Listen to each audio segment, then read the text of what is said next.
Armored Core 6 may end up being my game of the year. FromSoft have done it again. In back-to-back years, they put out two of the best games in recent memory. Last year with Elden Ring, this year with Armored Core 6. And potentially and hopefully, reviving the mecha genre for video games. Let's talk about it. So Armored Core 6 is a long and storied franchise for FromSoft. It had its hardcore defenders but never really broke into the mainstream of things, but then, eventually FromSoft pivoted. They came out with Demon Souls, and then Dark Souls, Bloodborne, Sekiro, and then last year with Elden Ring, and each step of the way gaining more and more notoriety and success, and popularity. And then seemingly out of the blue, they decide to go back to basics, revisit their mecha origins of old, and bring Armored Core to the modern day. There were a lot of risks that were taken with this decision. Mecha games on the whole have really dropped out of popularity in recent years, and Armored Core as a style of game is fundamentally different than the games that FromSoft have now popularized themselves out of. Going into Armored Core 6, there were a lot of question marks, but a plethora of trailers, both gameplay and story-wise, reaffirmed a lot of people's belief that it's FromSoft at the end of the day, they will put out a quality product. And lo and behold, Armored Core 6 comes out, and I become obsessed with it. The customization, the progression, the gameplay, the mission design, mission variety, map design, map variety, and even the story had me completely hooked from start to finish, though the story took a little bit to really hook me. I think Armored Core 6 on the whole is a great representation of the oldest style of video games. These like mission-based, bite-sized experiences where they don't feel the need to shove an open world in your face or shoehorn one in just because it's popular. It relies on both its roots as an Armored Core game, but also some of the design traditions and philosophies that have become popularized with FromSoft's later releases with like Dark Souls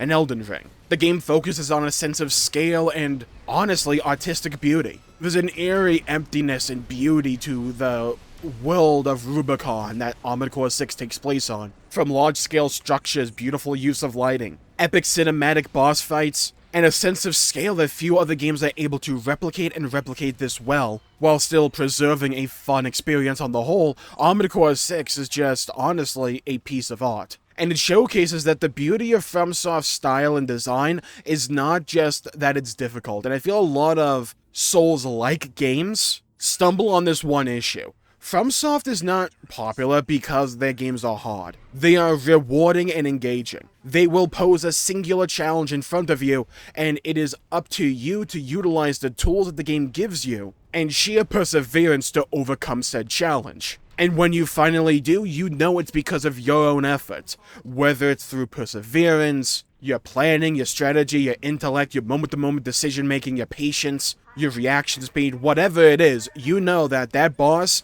or that encounter went down because of your inputs, because of your situational awareness. That is the beauty of FromSoft design on the whole, and one of the reasons I think it's become so treasured over the years. It's not because you have to play slow and methodical. You don't have to shoehorn arbitrary difficulty in where it's not needed. Craft a complete experience, a unique challenge for the player to overcome and to feel good while doing it. Because progression is not ordinarily or often defined by the percentage of health you take away from the boss, but by how good and much you are improving at the game. And that is a very palpable feeling. Armored Core 6 is composed of 3 separate routes, 2 of which are available at the start, which your decision making will decide the fate of Rubicon, and a 3rd that follows up everything else, where you replay the mission but are now able to make different decisions to impact the outcome of the game. Some may say that the game reuses certain missions too often.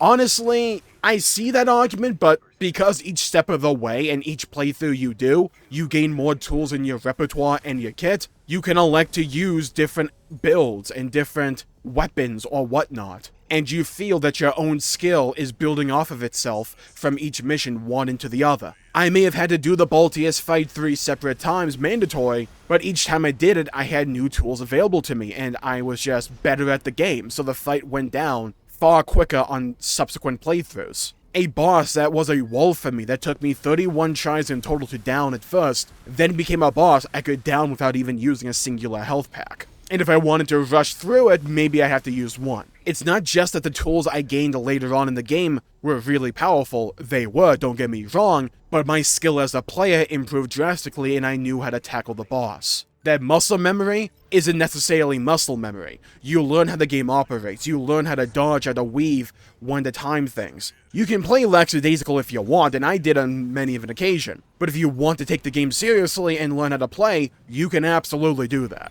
And I love the overall atmosphere that the game had from start to finish. This dread, macabre, almost desolate wasteland that you navigate yourself through, despite the fact that there's clear signs of life and that the corporations are enacting their own various agendas. Each area you go to has a sense of lifelessness to it that gives it that, like, desolate beauty. It's a really fascinating aesthetic that I absolutely adored. When it comes to its story is kind of more upfront than other FromSoft games. And while you may never see an actual human face, the voice acting is so superb that the story can even hook you in, like it did for me. Could it be improved in some places? Yeah, I think so. I think in the first half of the first route, it could absolutely have been improved because it's kind of disjointed and hard to follow on the whole, as you are playing as a mercenary going between these various corporations. And trying to keep all the names in check can be a little bit overwhelming, but you get the hang of it on your second and third playthrough, so you can argue that there's a bit of a charm there, as you learn the lay of the land. I also like how the game throws more challenging encounters at you later on in the game, but because you have gotten better at the game and you've now developed this muscle memory, those challenges may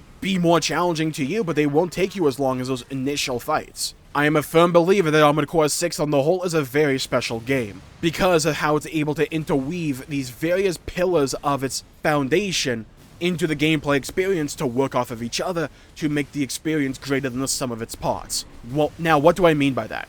Let's talk customization. Well, you have a range of color palettes that you can utilize on top of acquiring new pieces of gear and equipment for your AC, your Armored Core, throughout the game to really give your AC a sense of individuality and to make it truly your own. This is one of the special things about the mecha genre on the whole, in my opinion.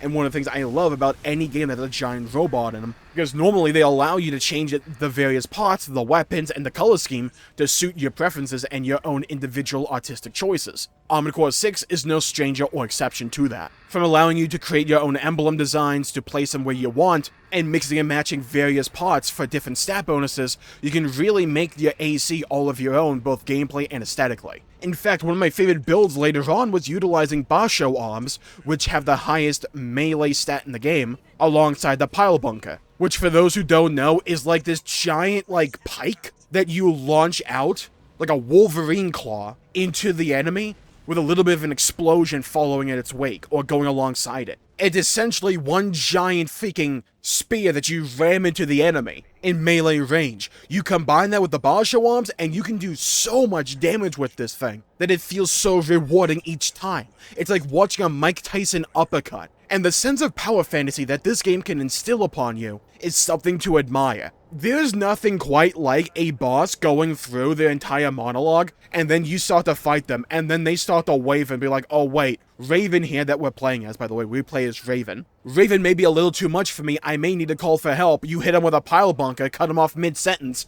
as they explode into a nice fine mist. It's so good! And one of the beautiful things about the multiple playthroughs that you have to do to get the true ending in this game, Alia Iacta Est, I think I pronounced that sort of correct, is that you can go through these initial challenges that may have given you some difficulty before and just tackle them with souped up equipment. And now you may know how to stat prioritize, you may know how to min-max, you may know what pieces of gear to equip with one another for various synergies. And you can go into a fight like Baltius and absolutely freaking clap him up in the next week, and ask yourself, how the hell did I ever wipe this thing? Or challenges that may have taken you a few minutes before you can turn into routine and absolutely belittle. There's this one fight in the game, right? I won't spoil the story stuff, but there's this fight against this AC you undertake, and at some point the guy's supposed to beg for his life and offer you a deal, at which point the game gives you an option, and you can either accept his offer or deny his offer. However, you can kill him beforehand.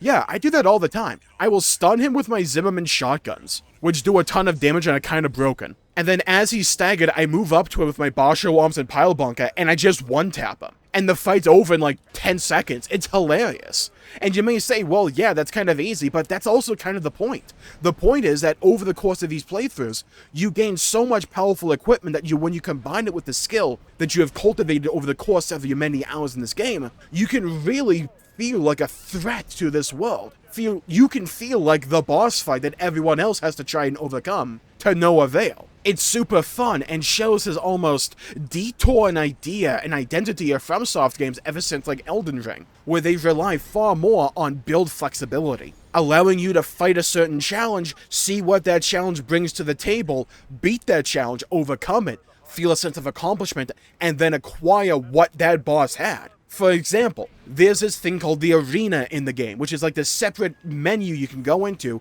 for 1v1 NPC fights of these various mechs and ACs that you may encounter throughout the game. When you beat that encounter in the arena, you unlock that AC's preset. So if you want to pilot as, say, Raven or Swinebird or Rusty or whatever, you can beat them in the arena, gain their preset, and then just use their build. And if you don't want to utilize that, you don't have to. There's nothing that forces you to play as those builds. But it's there as an option. And you can gain the equipment separately that you can utilize in your own build and in your own fashion. It's super fun, rewarding, and enjoyable. Like one guy shoots flamethrowers at you. Well, what you can do is earlier in the mission, you can find a chest somewhere in the map that has the flamethrower in it. You beat the mission, then you gain access to the flamethrower. I would have liked a few more weapons later on in the game to unlock, just for pacing's sake, but on the whole, the game gives you a good stream of rewards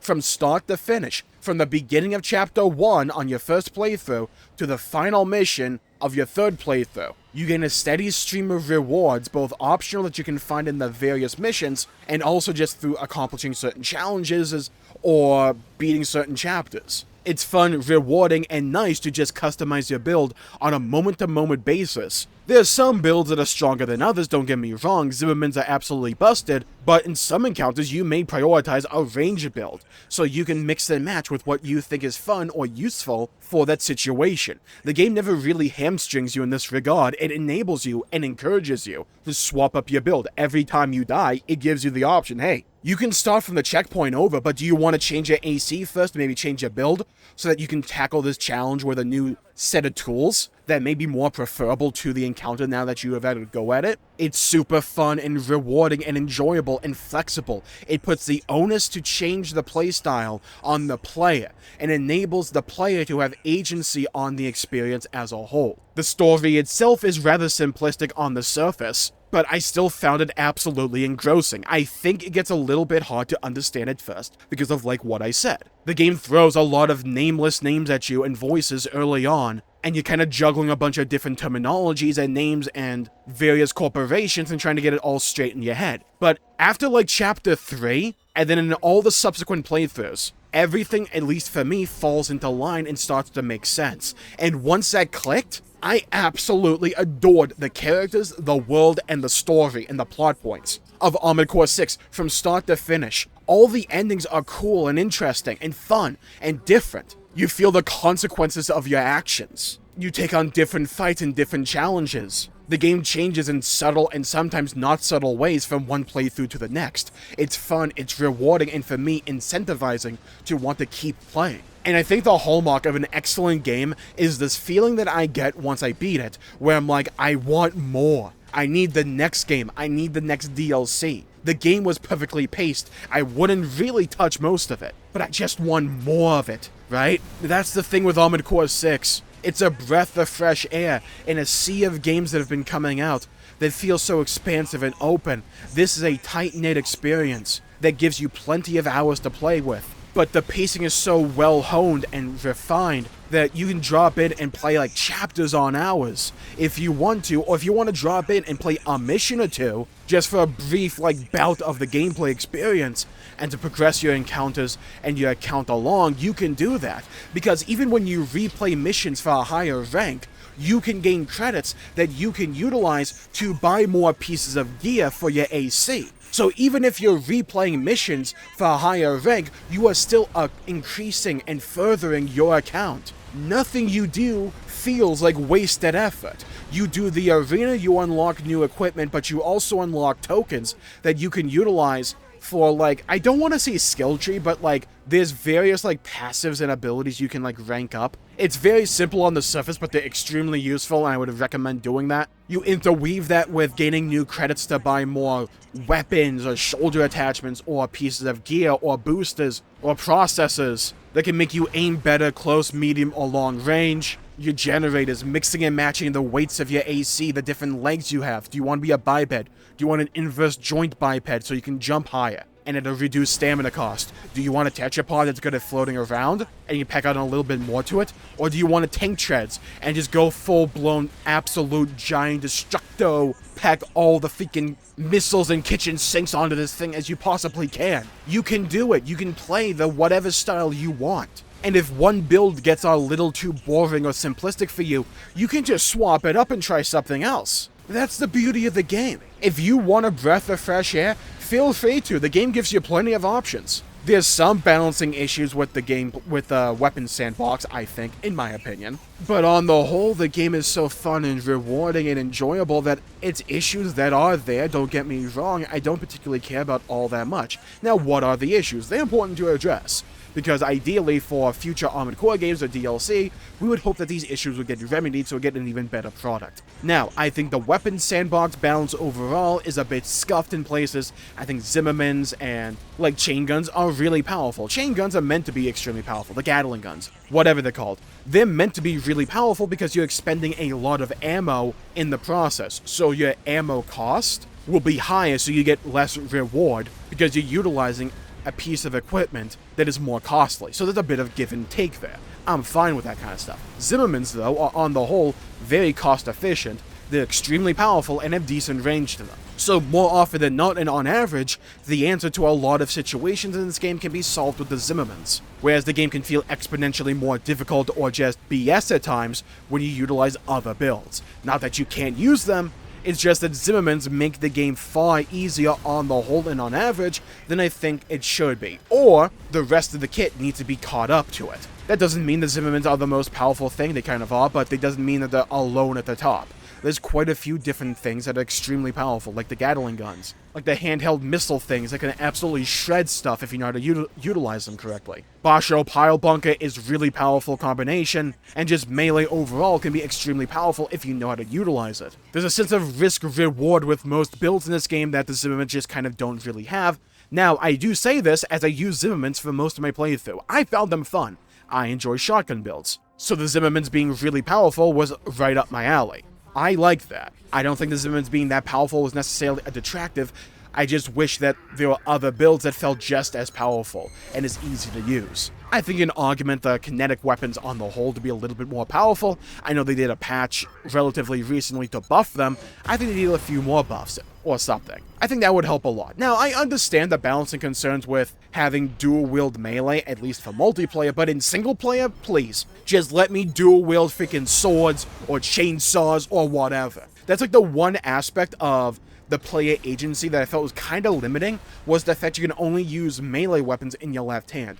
You can have two melee weapons. There's a talent you can pick by speccing into it in the arena, that you can swap your shoulder weapons for mainline weapons. So with the press of a button, you would just swap your weapons. Like a Call of Duty loadout, like a Halo weapon swap. Something like that. But you could only ever have one melee weapon equipped at a time. Personally, for single player at least, I would love the idea of just being able to dual-wield chainsaws or pile bunkers or whatever. To me, that would be enjoyable and fun. I would love to try to do a build of full melee only. It'd be kind of comedic, but I can't do that. So I understand the balance concerns when it comes to multiplayer, but for single player, I don't really see the reason why we can't do that. Or at least let me have the real heavy-hitting melee weapons like Pile Bunker and Chainsaw in my left hand, and some of the weaker melee weapons in my right hand, like the initial swords we get and stuff like that. I think in terms of aesthetic diversity, I love the aesthetic of the game. I would appreciate a few more biomes. I think the game utilizes 2 biomes more often than maybe it should for the future. It utilizes like the snowy biome or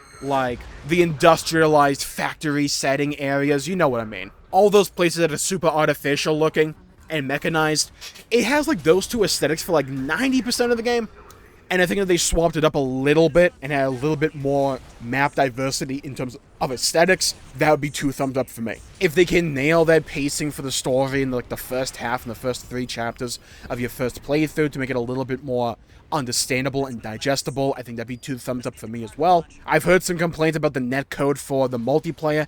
I haven't touched the multiplayer because I don't have PS Plus, and I have Armored Core 6 on the PS5, so I'll leave that all to you in the comments down below to discuss. So, for this review, I'm talking strictly about the single player. But honestly, those are my main concerns and like critiques I have with Armored Core 6. I have so many compliments for this game. There's like a few little like things here and there that I wish they would like buff around or just flesh out and develop. The ones that I said, like aesthetic diversity, maybe a few more weapons in the late game, just to round out the pacing. And that's pretty much it. I love this game. I love it so much that it's gonna do what I didn't think was possible this year. That is overcome Final Fantasy 16 for me for Game of the Year, arguably. I love Armored Core 6. This is such a great year for games. There's only really one other game that could possibly see overtaking it for my personal Game of the Year, and that's Baldur's Gate 3, but I haven't played the game yet. So if I do, you know I'll cover it on the channel, and I'll let you all know my thoughts on it. But in terms of games that I have personally played this year, Armored Core 6 is my favorite. It is my front runner for Game of the Year,